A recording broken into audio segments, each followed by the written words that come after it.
wathi hayi ukuthi ungichacha 2000 wathi mina naye sizobhadarana kodwa le enye imali ngeke ayithathe njengale enginikele ngayo phambilini le enye ngithenga envelope ebrown ngifaka envelope le brown uyangilayela umfulo uthi ufuna umfulo ohambayo ngifaka kulo mfula lo noma kanjani esuke izofika kuyo bese siphila nje mina nasebenzisana kanjalo kodwa bengazi ukuthi unyaka nonyaka khona umuntu uzoshona phela manje kwafuna umuntu bekuwe jackpot ilaba makuthiwa umuntu uyasebenza yabonus mina makufuna umuntu la bebonus akho umntwana ufunakalayo uma ukuthi-ke umntwana ngibona ngathi kunzima kakhulu kumele ngikhiphe isitho sami lesisangasese wisona isidoda sami yiso siyosebenza khona lapha ukuthi izinto iqhubeka nginikele ngaso isidoda sami.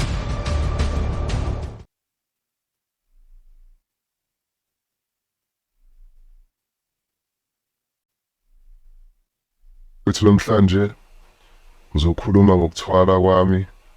Kwesinye isikhathi uma uthwala usuke ungathwali ngoba ufisa liwe isuke kunezimo nokuhamba ubhekana nazo yizo noba sazi ukuthi khona abasuke bethanda imali-ke begcina beyothwala. Isitori sami sanamhlanje sikanjena-ke. Ngibomfana okukhulela emakhaya ngihlala nomama. Ubaba bekuwumuntu obebhizi eThekwini. Ubene-tavern nje inkulu ebiyaziwa nje eThekwini noma ngisayibala igama layo.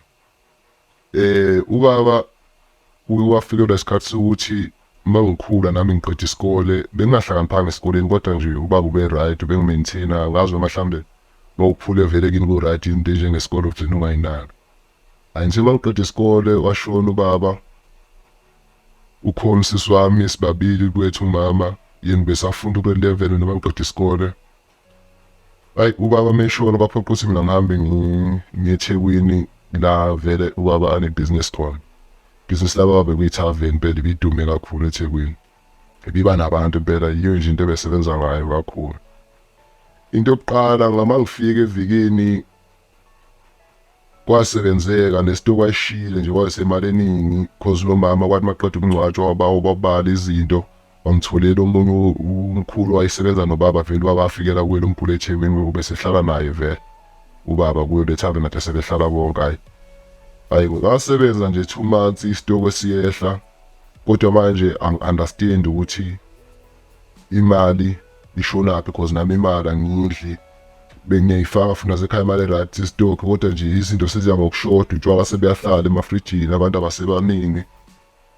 Ngokunganaki nje sekunendaba ukuthi nje abantu bahleli nje mina kunendaba zokuthi khona umfana nje ethi abantu bayakhuluma bathi seziwashona lo baba la ekhaya vele kuningi kufa abantu la bade befa abantu bethaveni. Hayi lokho kungabi nje izinto enginakayo lezo. Hayi impilo iqhubeka hayi ngidayise ngawo baze ngigcina sengithenga nje ama-case awu5 cabanga ngisuka ku-50 cases ngisuka kuma-pilot kodwa ngawo sengikwazi ukuthi ngiphushe ikiliva ngithi ngifuna utshwala ngiyostoka njalo. Sesigcina manje saxabana noma amendlini ukuthi ekhaya ukuthi hayi bondoda imali osayifaka sengizokuphela kuma-2 months 3 months ngamfakela nganethi ngimtshela ukuthi ibhizinisi alikho kwenzakala kanje. Ayo mama ethi azini into ezokusiza awuhambe phela uthola izinto ey'nyangeni zokukorobha phansi nani ukusamuthanyana. Hayi nangempela ngizame khona lapha eThekwini ngithenge iwashi ngithenge yonke into inyamazane eshiswayo impela ngikhuluma ukuthi aweza ama-customer iqhubeke nje kuyifanele nje. Hayi ngimbuze ngithe mangibuya ekhaya mangikhumbula kahle kwakuzoba uDisemba angisemakhaya mangibuya ngifica ukhona lo mkhulu walokhu zanobaba. Ngithi mkhulu ngisacela ukuthi sikhulume. Ethi yini sikhuluma ngani? Ngithi hayi mkhulu nawe uyabona ukuthi imali ngisinje nje bekhaya ngithithiswa kungathi imali ngiyayidla ufakazi ikhona imali engidlayo cha. Yithi wena mawucabanga akukho mhlambe wena la ubaba wasikhona awayeya khona meyolungisa into zakhe mhlambe nangenambe nobabili. Ethi mkhulu ayini uyazi engakhona ukuthi ngithathe ngibeke. Mangimbuza ukuthi ubuphi ethi hayi kamhlaba uyalingana. Mangiyalapha mina ngilinde laphana ukuthi ngiyothwala ngiyile ukuthi ngiyolungisa since ngimoshakala emuva izinto senzeka ngale ndlela ezenzakala ngayo. Ala ngempela si-organize-ke ishaye Friday Sami nomkhulu siyakhona masifika umhlaba yalingana nangempela umkhulu nje kodwa umuntu behamba nobaba yilo umuntu uyamazi nje ezinye zey'nyanga khona umhlaba yalingana. Efike umchazele ukuthi yazi lo mfana umfana kabani amkhumbula ubani lo washona ethi hawu ngamkhumbula. Hayi inyanga ingitshele nje straight ithi indoda ubaba wakho uma uzobuza abantu kuleya tavern leya unyaka nonyaka bekufuna umuntu ube ney'nto zakhe manje leya business usintweni igazi lakhe ungakhona ukuthi uyithathe kodwa kumele uqhubeke la ubaba wakho ngalendlela kade yenza ngayo.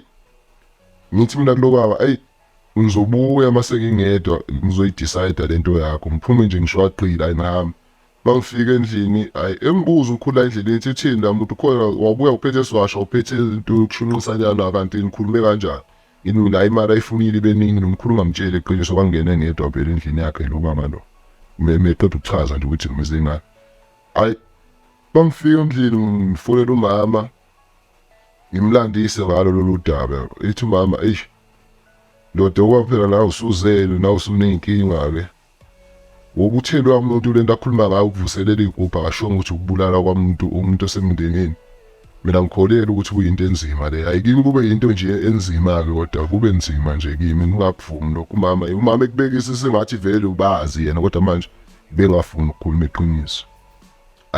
Siphele isikhathi nami ngibotha inkinga vele zingihlasele yiningi vele loba wathi ngimfonela ukuthi sengifumene ukwenza into eserious mangisalokho ngidlala ngibona nangempela ngithatha ifoni ngimfonele lo baba ngeminye la ngithi wavele kuze uDisemba nemali awunayo ake ngeza ngalendlela lo baba washo ngayo ethi lo baba masucabangile-ke ndoda inkinga ukungaphathi ngisho imali eningi mawukhumbula kahle nje wafunda imali encane kanjalo wathenye ngizoyikhokha indawo mayisi-right angize no-2000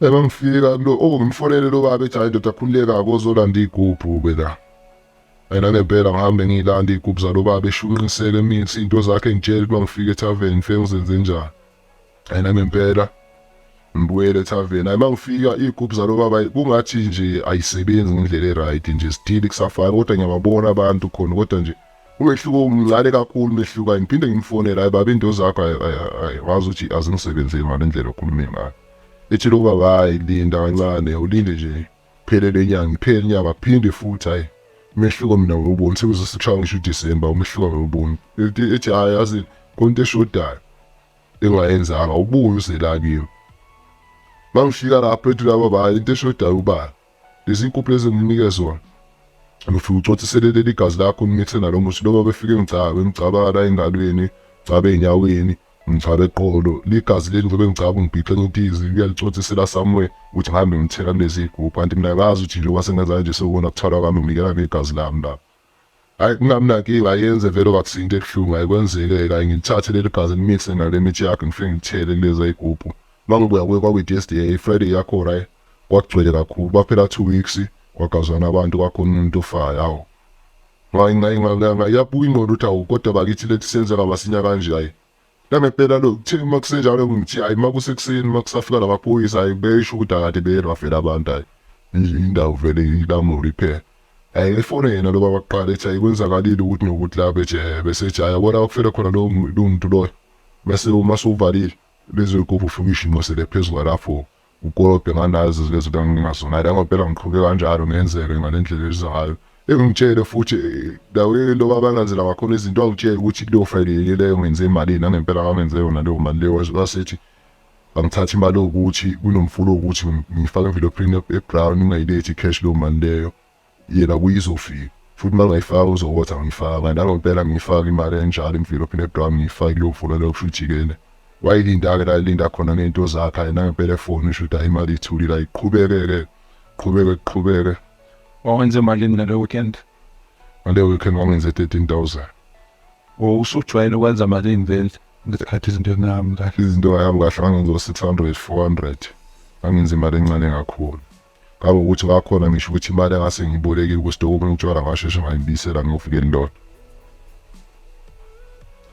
Sikhonde manje lena uyifaka emfuleni imali lokuthe kimi njengoba ngamnika la 2000 ukukhanyisa wathi hayi ukuthi umcharge 2000 wathi mina naye sizobhadarana kodwa le enye imali ngeke ayithathe njengale nginikele ngayo phambilini le enye ngithenga envelope ebrown ngifaka envelope ebrown uyangilayela umfulo uthi ufuna umfulo ohambayo angifaka kulo mfulo lo noma kanjani esuke izofika kuye bese siphila nje mina nasebenzisana kanjalo kodwa bengazi ukuthi unyaka nonyaka khona umuntu uzoshona le mangizwa kuthiwa vele noba ubesebenza ngale ndlela ngakwenza lokho bakushilo ukuthi ngifake imali yakhe envelope ebrown ngifake emfuleni hayi imali yakhe iyasithatha sona isikhathi obahlanga bethatha 1 week kwaphela nje iviki vele kade nakimi sekuzoba i-weekend bafona futhi wathi imali yami ngiyitholile njengoba futhi kuzoba i-Friday ukuthi Monday futhi ungifakele leyo mali ezivumelane ngayo kuyena nje izinto nje zizohamba kahle nami impela noma ngibuka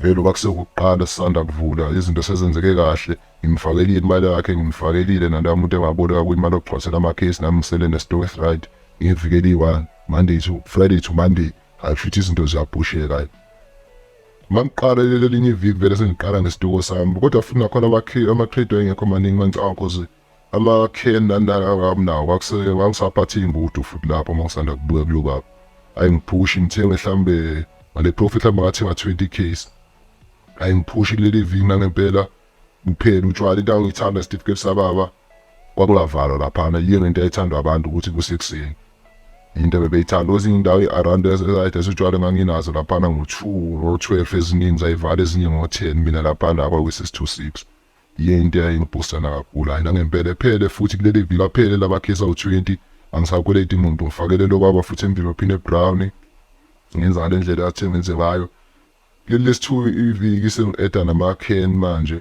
hayi ngiyaphusha nje ngiyazi nami ngitshelile ukuthi hayi kule nyanga nje ake ngiphushe isitoko nalezayo before ngizobona ukuthi izinto zenzeni already bele ngitshelile ukuthi hayi into enjengomali ake nilinde kancane izinto ngiyabona ukuthi ngathi ziyahlangana hayi ngiphusha nangempela sengitholakala amadambi sekutholakala yonke into belula ngithola umngane othi unama-ice uzongisponsorisha ngama-ice mina imali engaka izinto nje ziyaqhubeka ibhizinisi lahle lobala kube mnandi nje mangikhumbula kahle kwaba i-6 months ngakhona ukuthenga iveni because mangisaqala imoto yababa yayikhona yalimala ngangiqasha umuntu ngistokhela ngangikhipha imali engango-500 every day mayingastock mara kwaphela 6 months ngakhona ukuthenga iveni ngizokhona ukuthi lingisize wathuka futhi nomama naye ekhaya ukuthi hawu kanjani nje ngoba imali bengayifaki ngeviki bengijampisa nje iviki eli-1 after 2 weeks ngifakele umama imali ekhaya izinto ziyashintsha sinini ngahambisa imoto ngahambisa lona iveni during the week siyavula but kusuke ngokho busy kakhulu njenge-weekend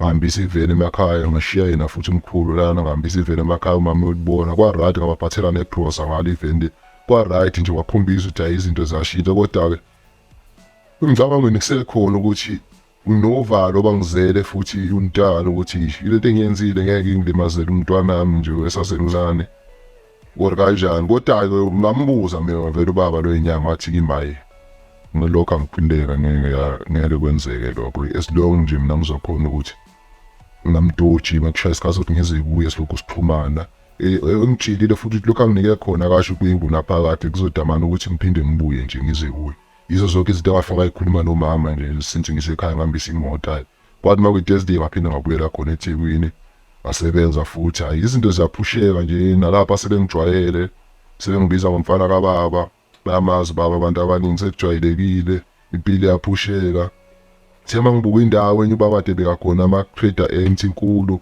ngatshela ungabuza umkhulu ukuthi ngoba sikwazi ukwenza into engathi business lokudla something ngiyana athi umkhulu uma ubona kanjalo imali wayekhona ungakwenza lokho ayisahlila kamnandi sayirenovate kabusha futhi ithaveni kwa-right nje kwavuleka nje indawo yokudla sakhanda ama-packing ey'moto yashintsha nje ithaveni kwashintsha kwathi kwangathi imbuti manje kwathiwa imbuti basayidayisi cause mebelwa futhi abantu ngathi bashayane ngayo ngithatha amathini namadambi kwa-right nje ngihlise ehudwini ngathenga amathini ngathenga amadambi kwa-right nje impilo yaqhubeka imali yangena ngikhona bafakela ngasekhaya bajabulisa iswami lomncane sesiqedile isikole hambile uyofunda naye emekhala nga-something ngikhona ukuthi ngifakela ngaleso sikhathi leso adinga ngayo into ku-right nje sengize ngiyocabanga ukuthi ngasekhaya kuyokudala mangiqeda nje ukulungisa indaba ethaveni isi-right ngokukhona ukuthi nakhona ngiyokwakha indlu e-right ezongijabulisa impilo iqhubeka ngoba nomama ubesebenza khona lapha emakhaya kwenye indawo kamasipala nje angazi yini naye sengijayele since impilo ngiyibona ngathi ihamba kahle nemali ngiyakhona ukuthi ingene and futhi nobaba lo kamhlabalingana akahluphi imali yakhe nje akangibulali kakhulu akafuni imali eningi methe nje ngifake lo mali hayi ngenze iqiniso kwezinto nje ihamba kahle. So uma wakho uthini ngoba kwenzeka yonke lento mende wawuntshengile vele ukuthi uhamba uyende emhlabeni engane yowezane so ulathi hayi yonke into iyenzakalayo naloku ufakwa abantu umama ngeke ngisho ukuthi u-right, kodwa kukhombisa ukuthi noma engashongo straight ukuthi vele kwakuvele kunje or nami angenze lokho engikwenzile. Kukhombisa ukuthi yena uyazi ukuthi vele ubaba ubethwele, and futhi naye uyazi ukuthi kunjena nje la ekhaya vele fuze kuhambe ngale ndlela le ukuhamba ngayo. Ngoba ukuqala kwami ukuya eThekwini since ubaba engasekho ngiyoqhubeka nezinto, akwangitshela ukuthi nje ukubona kwakho eselimele kukhona ukuthi nokuthi la ekhaya ingoba ubeqinile beyindoda, sonke isimo ngisho nesixoxayo bemelana naso. Lawo mazwi ngawagcina uma sekufika isimo sokuthi lo baba engikuwa emhlabelingana engitshela ukuthi angenze ngale ndlela lokwenzeka ngayo, ukuthi usho ukuthi umama uyakhuluma ngezimo wayithi ziningi engahlanganazo kumele ngiyimele uma ngifuna impilo iqhubeke, futhi wayisho zona izimo enjengalezi emadibana nazo uma ngifika kwamhlabelingana. Yebo, kona ngaqina-ke ngaqhubeka. So bekuba njani nje ukuthi kwenzekile ngalo weekend leyo kwafa umuntu? Yilipho ushintsho kolenzani ibhizinisi lakho? Phela uma kwafa umuntu bekuba ejackpot. Ilaba makuthiwa umuntu uyasebenza yabhonasa, mina makufa umuntu la bebonasa khona. Ngibonasa kakhulu makufa umuntu cause in the meantime bakuzofa umuntu kusuke osukwazi ukuthi in the meantime nabantu basuke bebaningi, bebaningi endlela emanganisayo. Ukuthi sengikwazi nokukhona ukuthi uma kukhona umculo okhona around eThekwini ngimbize ngimbuze ukuthi uzofuna malini, ngenze lo event inyana, makuhamba abaculi bazosala still abantu bethenga utshwala bephuze kube right, imali ezogambe ukulimala khona abantu. Makufa umuntu nje angazi ukuthi ngeba nemali eningi kakhulu. Abaculi ngingakhona ngisho ukubiza 4 ngibakhokhele futhi 30,000 20,000 imali siyakhona ungena kakhulu kwelapho. Makufa umuntu impela hayi bengazi ukuthi hayi noma bengayazi idithi ukuzofaka umuntu, kodwa nje make kwafa umuntu hayi ngisuke sengazi ukuthi hayi imali impela hayi izoba ningi, izinto eziningi ziyaqhubeka kamnandi. Labangani futhi senginabo manje akusesiwo labo ukuthi nje abangani aba-right abanemali futhi asinayo imibuzo eminingi cause unabo bayazi ukuthi ngiphila ngebhizinisi. Kuba yilo nje umuntu umebuza ukuthi ndodo uthatha umuthi wagcwala kangaka, akanakho ukuthi umuntu ethi hey wena uthwele, kuba ukuthi bethu nomuthi vele umuthi-ke siphila vele ngaphansi kwawo sonke singabantu. Kuba ukuthi nje umuntu uyabuza indoda cha uphethe lo muthi noba kwakhe bakhona ube nawo lo muthi, kodwa nje hayi bekwangagcwala kanje sekunje le ndawo sinebekena kangaka. Hayi ngibonge nje koncomayo, impilo yaqhubeka nginabangani kumnandi kunjeyana, imali ikhona, imoto ngishintsha ngathi ngishintshe i-under u-right nje. Mangingasayifuni engiyihambisa ngithathe enye. Uzizwa kanjani uma kufa umuntu kodwa ube wazi ukuthi ufa ngoba kuzoyirotshubana ibhizinisi lakho? Ngisaqala bekuba nzima kakhulu, kodwa ekuhambeni kwesikhathi bengingasanaki cause in the meantime ukhona imali, uyakhona nokuthi i-stress ukwazi ukusirealize ngezinto ezi-right. Uma ngifuna ukushaya umoya, ngifuna ukuya kuphi, wavele bese kuyindlala yenzeka, bengingasabi nalokho. Since futhi bese ngikwazi ukuthi emndenini koshonelwe ngihambe ngiyoshweleza, mhlambe mangiyokhala ngisho ukuthi hayi umuntu ungaze ethaveni uxolo, mhlambe ngishilo 10,000 15,000, ungabonakali futhi nanokuthi kube khona imali eke yaphuma nje bekudlula cause ngivele kuye ngespeed futhi le mali. And since first ngisahlela ukuthi kumele ngiyovula enye ithaveni ngapha eGoli, hayi sengibona ngathi izinto sokukhona la ngathi seyifuna ukulekha khona. Hayi ngivele ngithatha ifoni ngifonela ubaba kwaMhlabelingana ngimtshela ukuthi yazi sinjani ngeke ngakutshela ufuna ukuvula ibhizinisi eJobe, kodwa manje izinto ngathi ziyalekhaleka. Ethi hayi vele nami bengizokufonela khona into kumele sikhulume ngayo, kodwa-ke sala usuhlela usuku ungitshela ukuthi uzoza nini ngani. Hayi nangempela ngitshela ukuthi hayi ngoLwesibili ngizoza Tuesday. Hayi nangempela ishaya Tuesday ngisagibela ematekisi sengidumisa imoto ngishona khona uMhlabelingana. Hayi mangifika kubaba bemnandi nangempela sidibane sihlale phansi sixoxa. Hayi ethi esho nje ukuthi ufana nobaba wakhe la uthanda imali kunje sixoxe nje kube right. Hayi bese kuze kufikele isikhathi ukuthi hey mangimbuza ukuthi hayi baba phela sengibona ngathi ngezinto ziyalekhanyana nje, nomama futhi wangifonela wangitshela ukuthi enye imoto ishayisile ibitholanda abantwana besikole. kuke kwaba ney'nkinganyana awucheck-ele ukuthi yini ingahambi kahle. Ngaba ukuthi lezi lamaphanti amabili engiwathengele umama leshayisile limaze nomntwana oyedwa ngathi kuthiwa khona umntwana oshonile kuyimoto le. Hhayi ngilandise ethi hhayi lento le kuhambe bengengithela from the start ukuthi ihambe ifike emzimbeni omnjani. Mina bengisiza wena ngoba uma vele wagcina vele lento abawakho ungayivesele lapho eyogcina imbulala noma egcingeni. Into esekumele uyenze manje sekumele uvuselele. Manje ngibuza ukuthi sivuselela ngayiphi indlela wangicaba ngabe ngizophinda ngicabe manje wathi hhayi ukucaba wayefuna igazi lami ukuthi lento kababiphile kimi. Hhayi ukuthi ukhona ngesengikwenzile umngaba. Into esekumele yenzeke manje ngoba nginayo ingane sekumele kube yingane yami manje enginikela ngayo ukuze umnotho futhi uzokhona ukuthi uqhubeke. Izinto ukwazi ukuqhubeka ngendlela e-right njengoba nemoto lengithenge umama ebhizinisi ekhaya ilimaza umntwana bekubika khona ukuthi umntwana efunakalayo uma ukuthi-ke umntwana ngibona ngathi kunzima kakhulu kumele ngikhiphe isitho sami lesisangasese okuyisona isidoda sami yiso siyosebenza khona laphana ukuthi izinto ziqhubeka nginikele ngaso isidoda sami. Ayikwanzima kakhulu-ke kimi lokho ukuthi ngingasheshe ngiphawule ngakho ngambuza ukuthi lento akhuluma ngayo ukhulumela ukuthi ukhulumela manje ngeke ngikwazi ukuthi ngiyohlala ekhaya nomama ngimbuze naye ukuthi yini engangilandisanga ukuthi kusazofika esigabekeni esikangako phela manje sikhomba ukuba nzima kakhulu. Hhayi nangempela ethi hhayi since izinto engahambi kahle ngiyiphive-ke ntodo ngaphela ngokuthi kanjani lento ihambe izigcina ibulala mina mingaziwayo ngagcina mhlawumbe ngilimala nemoto wenzakalani ngoba manje ifike ntodo ake ngihambe ngiyicabanga. Hhayi nangempela ngihambe-ke ngokuyela ngihambe ngimama ekhaya fike ngiyibambe i-meeting nomama ngimbuze ukuthi hawu kodwa baba usasho ngani ukuthi lento izohambe futhi igcine futhi ifuna ukuthi senze ngenye indlela kanti naniqinisile ukuthi khona omunye ubhuti wayemdala kunami lo washona kanti washona ngayo le ndlela kwenzeka kanje. Ethi mama mntanami inkinga ohlangabezana nazo ngendlela qhubeka qina nawe bendoda yenza ngendlela osuke ufuna ukwenziwa. Ngabona lapho ukuthi kusho ukuthi makakhulu akwazi ngadikila ngabuyela eThekwini ethaveni laphela ivi ngabuyela kulo baba into engagcine ngiyenze yaba esihlungu kimi.